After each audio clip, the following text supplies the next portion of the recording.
Hi everybody, we're going to talk about one of my favorite etudes today, and that would be Kreutzer etude number 7. Kreutzer etude number 7 is great for bowing. I love to work on my bowing, as you know, and in order to play this, we can use so many different techniques. So I'm going to talk about two in particular. One of them is the Martelé, and the other is the Colla. And we'll talk about some other things like legato in between. So first I'm going to talk about the etude. It sounds like this.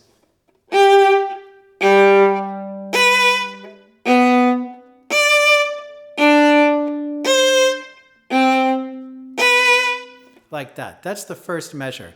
Today, I'm just going to talk about that first measure because really it's very repetitive. And so in the first measure, we can kind of get an idea of what we're supposed to do. And when we're practicing the piece, we can practice one measure, or we can practice measure 4 or measure 8, or we can practice a line, however much we want to. But today I'm just going to focus on that first measure and more on the bow strokes. So the first thing I'm going to talk about is the Colla stroke. Now there are a lot of ways to do the Colla stroke and to practice it, but I'm going to show you basically what it is. So basically I'm going to move the bow about 1.5 inches by using only my fingers. So here I'm going to start with my pinky pretty straight, then I'm going to curve my pinky and move my bow up. So you can see that I get a range of about 2 inches there and back. And I try to see how much range I can get by doing that. What does this range do? Well, you can see that the bow's going pretty straight up. If the bow's on the string, I can make a short bow stroke using only my fingers. And that's what I'm looking for. What does it do for me? It strengthens my fingers and it really gets my fingers to be flexible. You can see that I go this way, I go this way, this way, this way. Good exercise is I kind of just get my fingers warmed up like this. But the Colla looks like this. You can see the thumb pointing down and now it's pointing up. And that's really important. And that's what gives me my range. So again, you can see it up, down. Now, the first way that I practice number 7 is using all up bows with an up bow Colla. The Colla has 2 parts to it, really. There's a pinch and a release, like that. The release comes off the string, like that.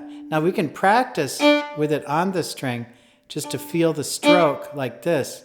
But really, I want to get a nice, clear, almost pizzicato-y sound like that. So the first measure looks like this.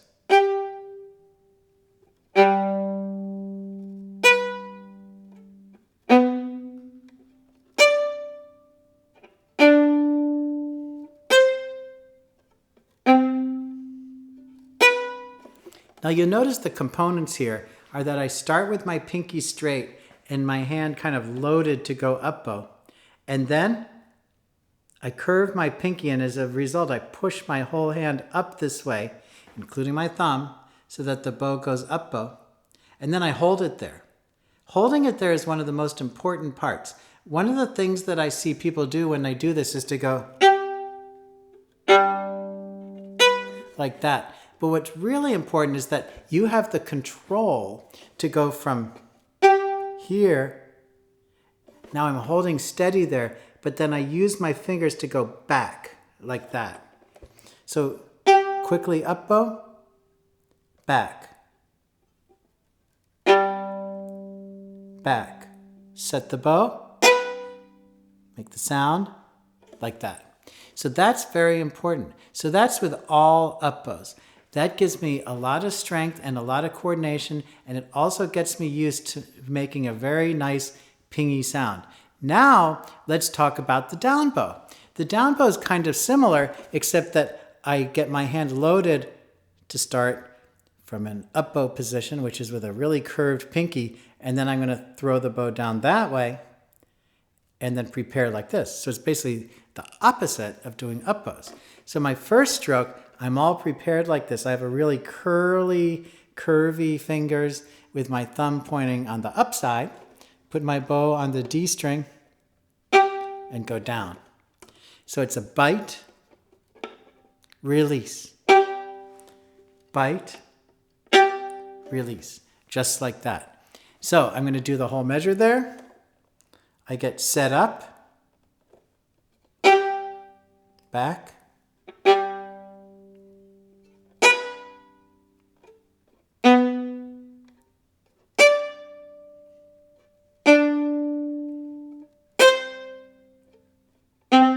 like so.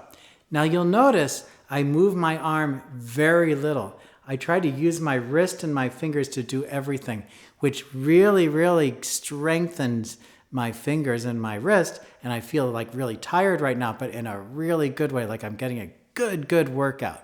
So I really like that. Now my next step is I'm going to rotate between up bows and down bows. So I'm going to start with the up bow, place, down bow. Place, up bow, place, down bow, place, up bow,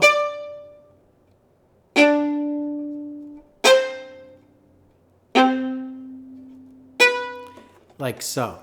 And that's giving me a lot of control. Now I'm going to do the opposite, starting down bow.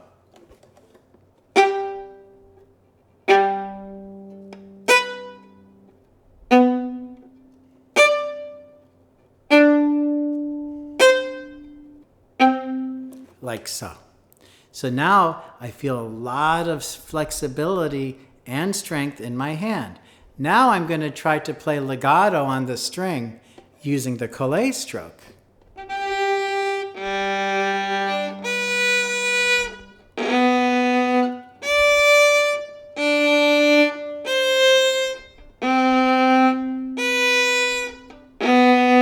Like so. Now that doesn't sound great, but it feels good, and it gives me the basis of a lot of bow strokes I can use. For instance, if I play that legato,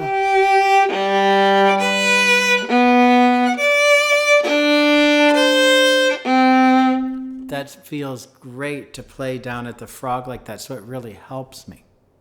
Now, the next collé that I'm going to do is a little more tricky. I'm going to play an up bow at the frog and a down bow at the tip as a collé and move across the bow. So the first note looks like this. Now I move the bow back and go down bow.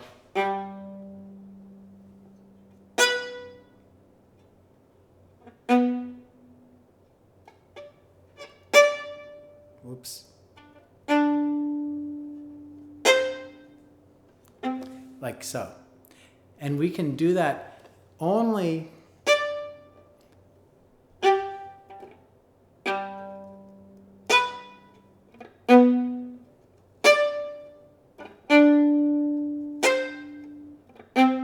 like so. That's a very helpful exercise, trying to place the bow. I try to place the bow on the string without the bow bouncing, so you can see it.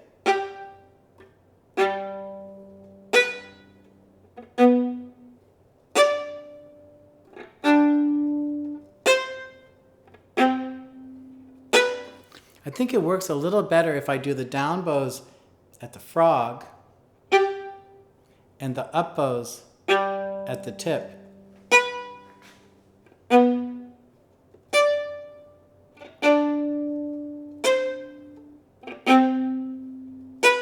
Great exercise.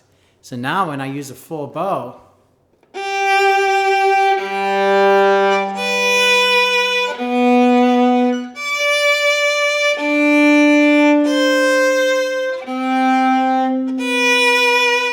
you can see the flexibility of my arm as I'm going and the way that it flows, and it's very helpful to do this exercise. Now the other way we can practice this is by using the martelé.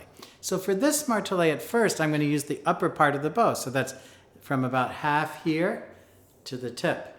Now one really helpful thing is I play a nice bite here and I release to the tip like that. Move to the G string, release. Release.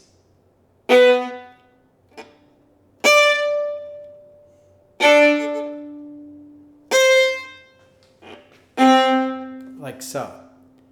But an even better way to do it is that whenever I practice this, if I am on my D string and I need to be on the G string on the next note, I make sure that when I finish after my release, that I'm already on the G string. So the D string is going to play like this, and I'm going to move my arm up and end on the G string quietly. Like that. Now I have to end on the A string here. So you see I'm back to the A string.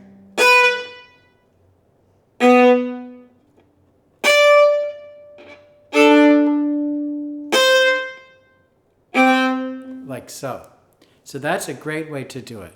So I play D string going to G string, G string going to A string, A string going to D string, like so. So I'm always working, trying to get something out of my bow arm. We can also do the Martelé from the frog to the middle.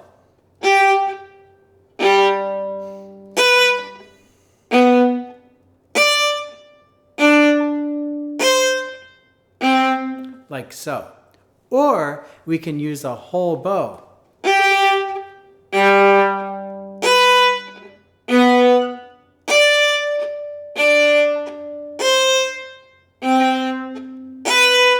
That's great. Or we can start up bow.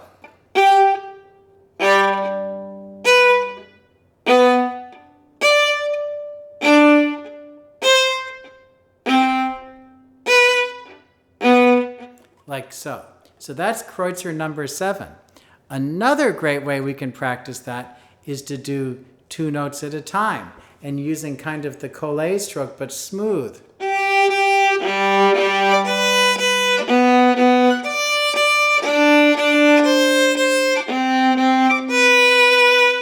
Like so. Notice that the last note that I play, I always use a nice long bow so that I make sure that I have a beautiful legato. Let's try that again. Whoopsie.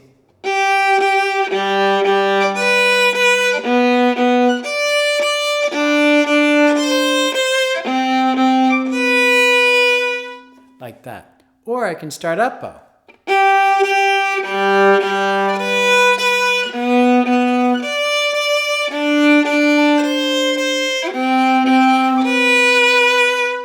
Like that. As you can see, there are so many ways to practice. The reason that we do this is not to perform this piece, but to help us when we play other bow strokes. So I always try to get really, really creative to figure out how to make my bow arm better. But now my fingers feel nice and supple and strong and flexible, and I'm excited about it, and I feel that I can just kind of play anything. Now if I play a piece, you can see that I'm going to use those techniques that I just learned in the Kreutzer 7.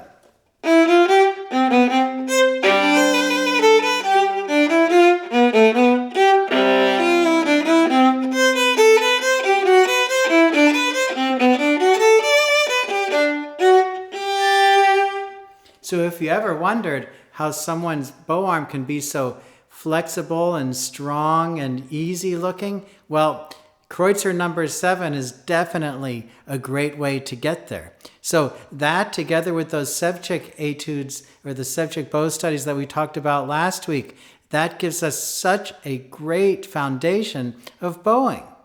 Well, I hope that this video helped you. This is Kreutzer number 7. You can get that on IMSLP, or you probably have the book. It's only the first measure that I'm playing. It's very simple, but it's something that if we practice, that we definitely can improve. And as I have said so many times before, this is the kind of stuff that's very, very difficult to play. It's very hard to do this. A lot of people have a lot of trouble with it. I'm going to go slow motion. You see that it goes up and down. You can see that I'm very still over here. So it's just really my fingers. That's something that we need to practice and learn to do. It does not come overnight. If you've never done that before, don't expect to be able to do it. But we keep on trying over and over to do it. And it's amazing because if you persist at it, you will be able to do it. And you'll be able to bow so beautifully. So we all want to bow beautifully. We all want to play beautifully. And so I am telling you, this is such a wonderful way to get there. So until I see you the next time, happy practicing.